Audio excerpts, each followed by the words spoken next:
Bienvenidos a Un Buen Diálogo. Hoy voy a entrevistar a un concejal, al concejal Martín del Fray, miembro del bloque de Unidad Ciudadana para la Victoria.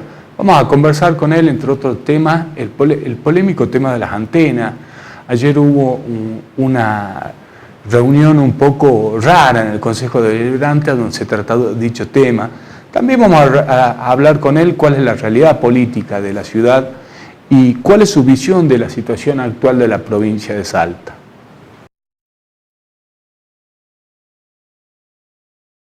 Martín, bienvenido. Muchas gracias por tu visita. No, por favor, el agradecido soy yo. Muchas gracias a vos por invitarme a tu programa. Te pregunto, diríamos, el ciudadano al pie no sabe muy bien cómo viene el tema de las antenas, algo que empezó previo al inicio del milagro, ya estaban con el tema de las antenas, diríamos, pasó más de un mes y medio y recién han logrado conformar la comisión que va a tratar el pedido de autorización. Bueno, te cuento, esto es un proyecto que trajo al Consejo Deliberante y que presentó un concejal del PRO, un concejal de Cambiemos, hace aproximadamente 4 meses atrás. Era un proyecto que buscaba liberar la ciudad de Salta para la instalación de todo tipo de antenas de telefonía celular y de estructuras de soporte de telefonía celular, de antenas, donde en esos soportes se colocan muchas antenas de telefonía celular, en toda la ciudad de Salta, y que buscaba derogar 2 ordenanzas que están vigentes muy importantes, que es la ordenanza 12.077 y la ordenanza 13.778 del anexo 4.3 del Código de Planeamiento. ¿Qué quiere decir esto?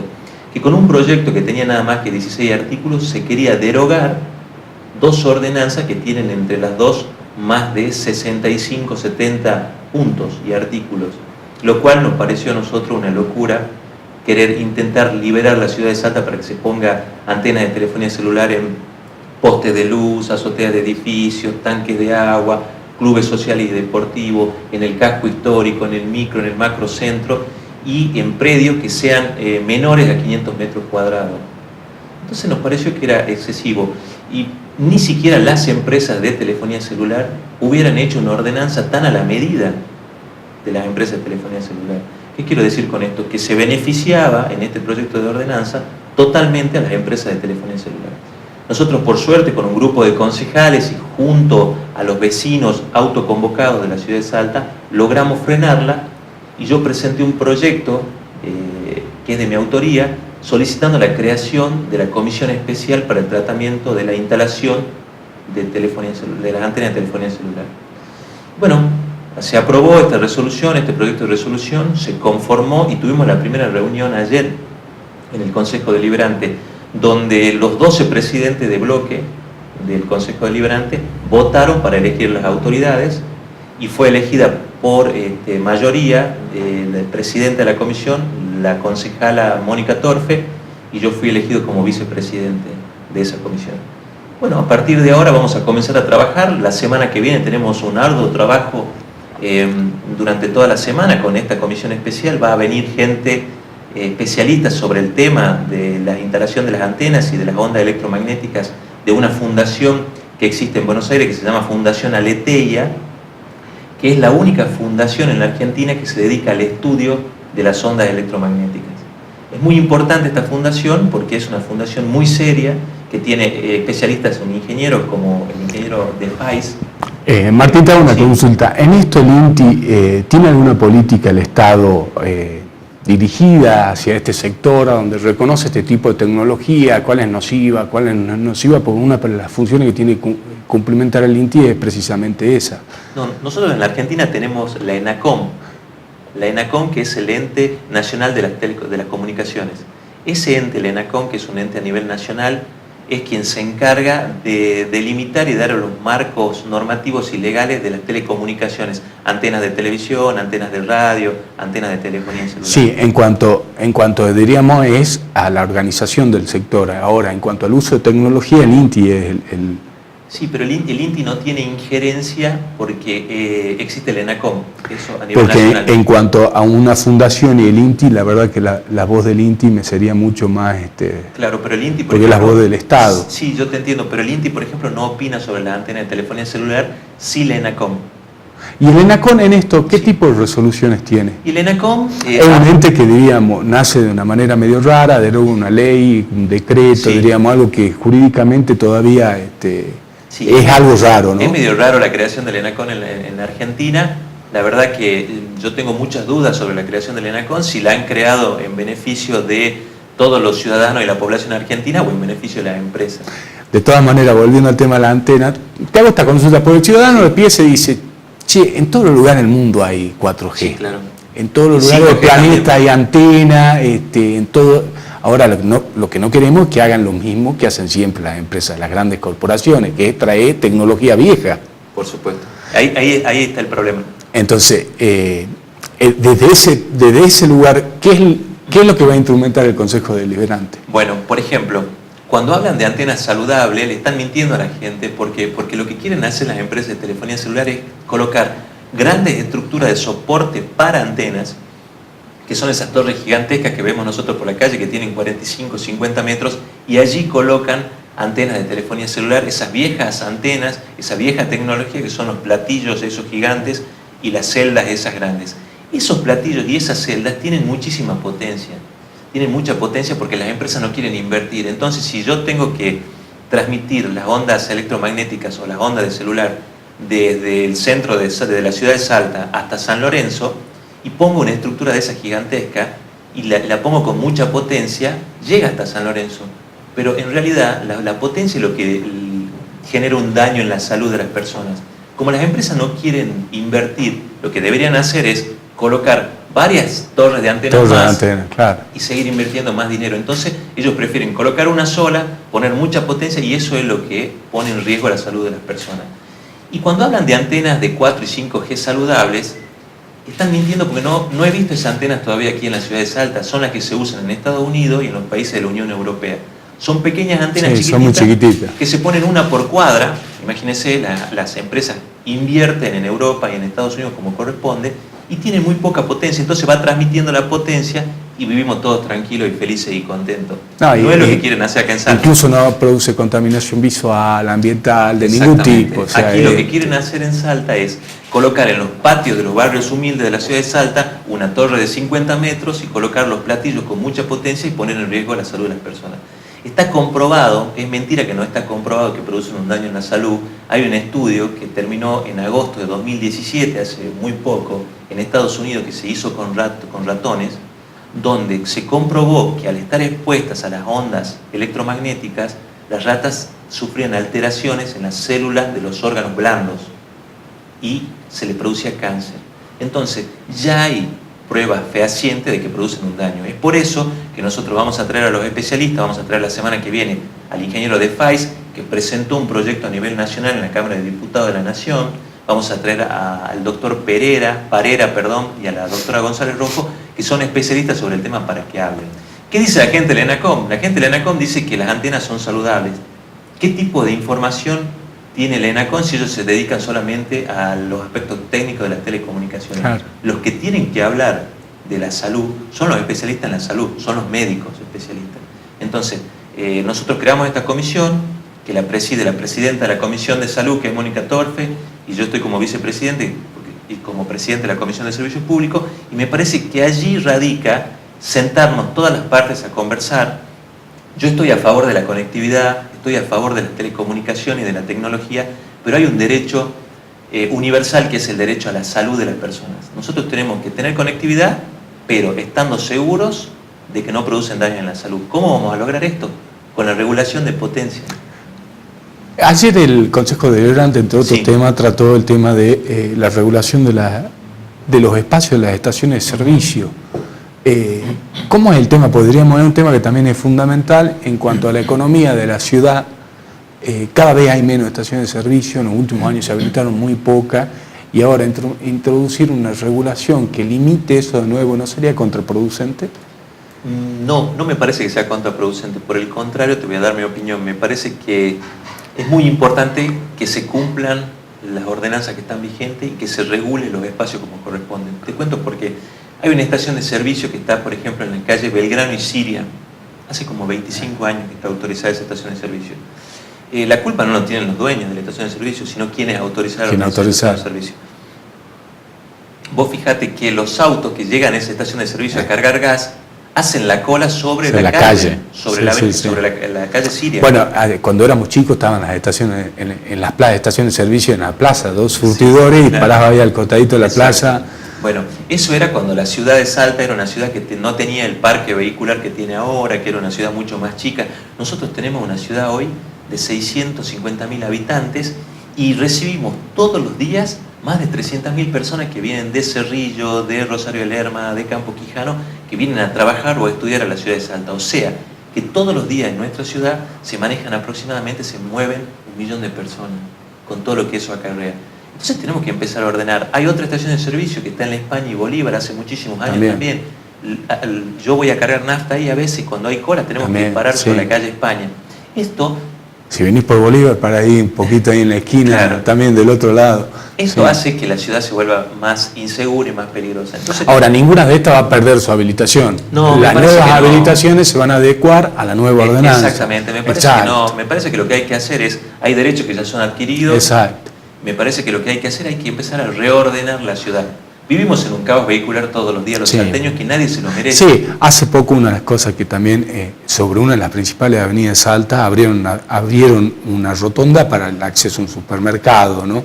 Sí. Hubo un estadio, 10 años y no hicieron la rotonda, apareció el supermercado y hicieron la rotonda. Bueno. En un lugar que produce, esa rotonda va a producir una demora en la fluidez, es la avenida más importante que tiene Salta. Claro, bueno, estas cosas que no se entienden por ahí, que uno dice, bueno, a ver, nosotros somos concejales y no decidimos, no nos preguntaron como representantes de los vecinos si se podría hacer eso. Entonces, bueno, hay que saber hay que ver quién lo hizo. La habilitación de obra, en definitiva. Claro, porque la factibilidad de la obra, quién la dio, qué funcionario municipal. Pues ahí es más importante que fluya el tránsito que haya una rotonda frente a un supermercado. Por supuesto. Te voy a dar otro ejemplo. Existe en la rotonda del Colegio San Pablo, yendo hacia San Lorenzo, la plazoleta Juan Domingo Perón. Allí se instaló un señor con un anticuario, una venta de antigüedades hace muchísimos años, en un espacio verde. En espacio público vale una fortuna aparte, ¿no? En espacio público, y es un espacio verde porque allí está la plazoleta Juan Domingo Perón. Nosotros sacamos un proyecto de resolución pidiendo el desalojo de esta persona que está instalada allí en un espacio verde. Es como si yo iría a la Plaza 9 de Julio o a Plaza Alvarado y me instale con un negocio de algo ahí dentro de la plaza. Bueno, para ahí entra la disputa de los distintos sectores de la ciudad sobre el tema de los vendedores ambulantes, porque diríamos, tiene un local permanente, claro, el vendedor ambulante se levanta las cosas y se va a su casa a la noche. No, y aparte el vendedor ambulante no lo hace todos los días, lo hace esporádicamente, si tiene un puesto y paga el piso. Este señor no está pagando nada, es un señor que maneja mucho dinero porque tiene un anticuario, tiene un galpón también de venta de antigüedades en el microcentro de la ciudad de Salta y está ocupando un espacio verde. Sacamos la resolución para que se lo desaloje a este señor. Está eso en la Municipalidad de Salta y todavía no actuó la Municipalidad de Salta. Estamos esperando que cumplan con una resolución del Consejo Deliberante. Y le agrega gravedad al hecho de que al lado está el Boulevard de Alto La Loma, que ha abierto 2 calles de manera irregular, de manera no autorizada, y que se está utilizando como playa de estacionamiento el Boulevard Alto La Loma, donde estacionan un montón de vecinos que van a hacer compras, que van a comer a los restaurantes que están allí. Entonces, hay una falta grave de las ordenanzas vigentes y un incumplimiento por parte de los funcionarios de la municipalidad que no hacen que se cumplan las ordenanzas que están vigentes.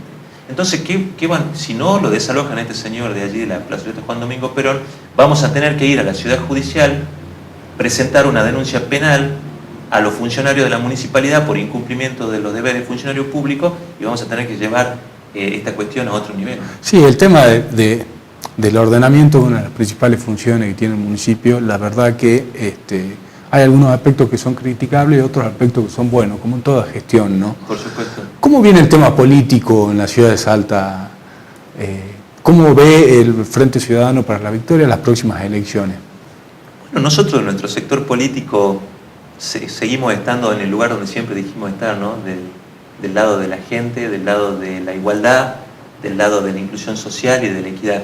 Ahora estamos esperando que quienes son nuestros referentes a nivel nacional decidan cuáles son los pasos que van a seguir. Seguramente en los próximos meses se van a definir las candidaturas a presidente, después nuestro referente, que es el diputado nacional Sergio Leavi, definirá, y a mí me parece que va a ser nuestro candidato a gobernador para el 2019. Bueno, y desde allí lo más importante es la construcción a nivel provincial la construcción colectiva de nuestro frente, como Sergio Leavi, gobernador de Salta en el 2019. Realizaste hace algunas semanas una declaración que te gustaría una fórmula Leavi-David. Con esto que me decía que están en el lugar donde siempre está, diría, David viene de otro lugar. David fue jefe de asesores económicos del gobierno de Mauricio Macri. Sí, yo declaré que me gustaría, no veo con buenos ojos la fórmula Leavi-Javier David. Y cuando usted me pregunta sobre la historia de David, yo le puedo decir que Javier David comenzó en el peronismo con el exgobernador Juan Carlos Romero. Y cuando terminó la gestión del exgobernador Juan Carlos Romero, tuvo un paso como asesor de Macri cuando fue en el gobierno de la Ciudad de Buenos Aires. Lo que no dice que David haya dejado de ser peronista. Bueno, ahí entraríamos en una larga cadena digamos, de chicanas políticas de distintas índoles. ¿Sabe ¿no? lo que me gusta a mí de Javier David? Es que como diputado nacional votó a favor de los jubilados. Claro, fue consecuente con lo que ustedes creen y claro, defienden. fue consecuente con los derechos, con la lucha de derechos, las igualdades, la inclusión social, y creo que nos está representando muy bien. Por ejemplo, que nuestro referente político es Sergio Leavi, y que ha votado siempre a favor de los vecinos de Salta y dentro de nuestra ideología, que es la centro. ¿Cómo está la situación social en la ciudad de Salta? Bueno, está dificilísimo. Yo creo que no escapa Salta de lo que está pasando a nivel nacional, ¿no? Hay una crisis generalizada económicamente y socialmente en toda la Argentina. Salta realmente la está pasando muy mal. El disparador y el mejor ejemplo que yo doy siempre es la cantidad de merenderos y de comedores infantiles que se han abierto en los barrios. Me decía el otro día una dirigente social de un barrio que tiene un merendero. Me dice, antes los chicos venían a buscar la merienda, ahora me vienen desde el mediodía para poder almorzar y comer algo, y después vuelven de nuevo a la tarde para tomar el té. Estos indicadores no son buenos.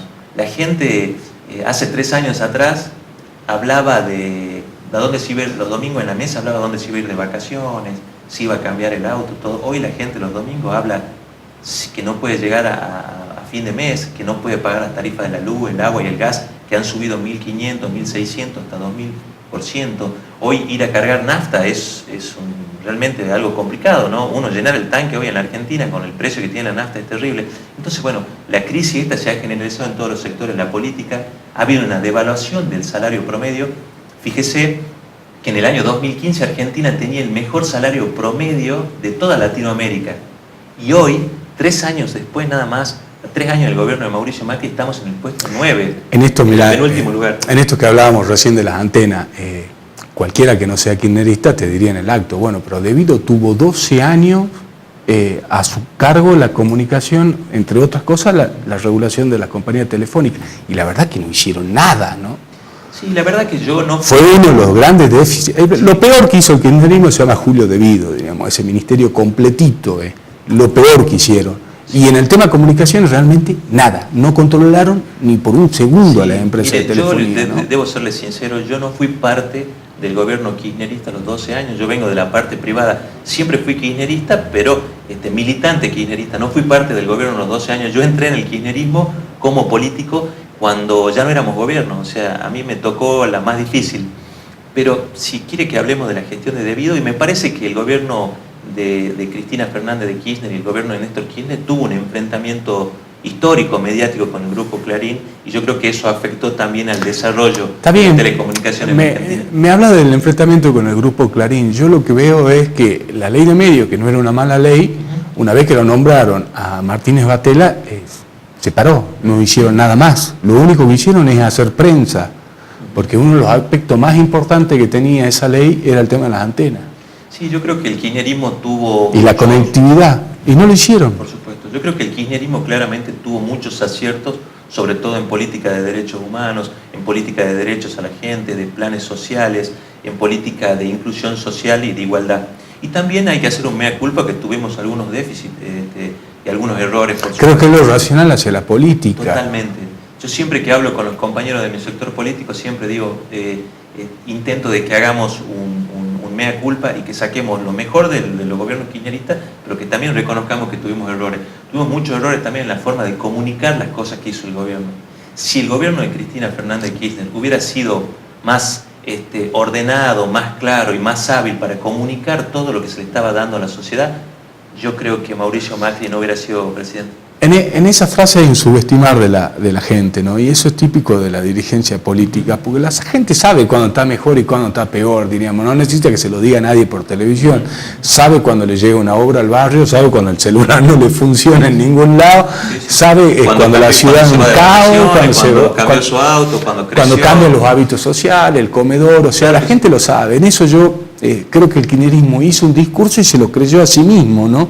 Sí. Creo que fue una falencia no comunicarlo y no contarle a la gente los derechos que estaba ganando, porque lo que no están dentro de la política, o aquellos que no le importa la política, no tienen la obligación de saber cuáles son los derechos que se van adquiriendo. La gente vive su vida normal, está en su trabajo, en sus estudios, en su familia, con sus seres queridos, haciendo su vida de todos los días, y no está pendiente. El kirchnerismo consiguió muchísimos derechos para la población y para la gente, sobre todo para la clase media y para los más humildes.